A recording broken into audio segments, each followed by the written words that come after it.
ಚಿತ್ರಾನ್ನ ಮಾಡುವ ವಿಧಾನ easy ಮೆಥಡಲ್ಲಿ.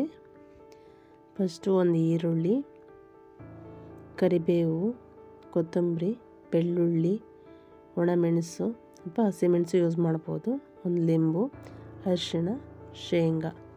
First ಒಂದು ಖಾಲಿ ಪಾತ್ರೆ ತೊಗೊಂಡು ಅದಕ್ಕಾದ ನಂತರ ಸ್ವಲ್ಪ ಶೇಂಗಾ ಹಾಕಿ ಡ್ರೈ ಮಾಡ್ಕೋಬೇಕು. ಡ್ರೈ ಅಂದರೆ ಫ್ರೈ ಆಗಬೇಕು ಅದರಲ್ಲೇ.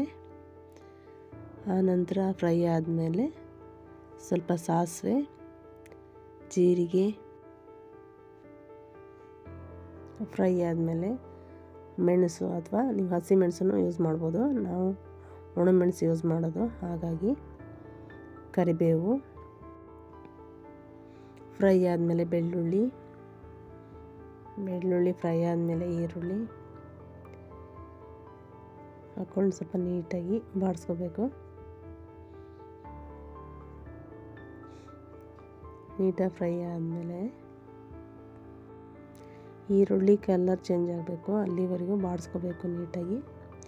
ಆಮೇಲೆ ಲಾಸ್ಟಲ್ಲಿ ಕೊತ್ತಂಬರಿ ಸೊಪ್ಪು, ಅರಿಶಿನ ಪುಡಿ ಹಾಕಿ ಉಪ್ಪಾಕಿ ಮಿಕ್ಸ್ ಮಾಡಬೇಕು ಲಾಸ್ಟಲ್ಲಿ.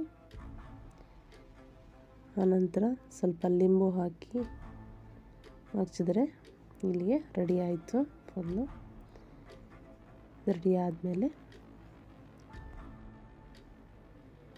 ಲಿಂಬು ಹಾಕಿ ಮಿಕ್ಸ್ ಮಾಡಿದ್ಮೇಲೆ ಸ್ವಲ್ಪ ತಣ್ಣದ ನಂತರ ಒಂದು ಬೌಲ್ ಅನ್ನ ರೆಡಿ ಮಾಡಿಟ್ಕೊಂಡಿರೋದು, ಸ್ವಲ್ಪ ಉದುರಾಗಿ ಇರಬೇಕು, ಚೆನ್ನಾಗಿರುತ್ತೆ.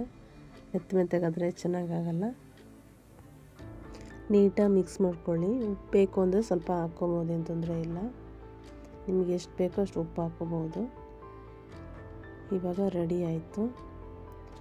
ಬೌಲಿಗೆ ಹಾಕಿದರೆ ಮುಗೀತು. ಅದ್ರ ಜೊತೆಗೆ ಚಟ್ನಿ ಚೆನ್ನಾಗಿರುತ್ತೆ. ಹಸಿಮೆಣಸಿನ್ಕಾಯಿ ಚಟ್ನಿ ಮಾಡ್ಕೊಂಡು ಇರುತ್ತೆ. ನಾನು ಒಣಮೆಣಸು ಹಾಕಿ ಕಾಯಿ ಚಟ್ನಿ ಮಾಡ್ಕೊಂಡಿದ್ದೀನಿ. ನಾವು ಹಸಿಮೆಣಸು ಯೂಸ್ ಮಾಡಲ್ಲ, ಅದಕ್ಕೋಸ್ಕರ. ಥ್ಯಾಂಕ್ ಯು ಎಲ್ರಿಗೂ. ಸಬ್ಸ್ಕ್ರೈಬ್ ಮಾಡ್ಕೊಳ್ಳಿ.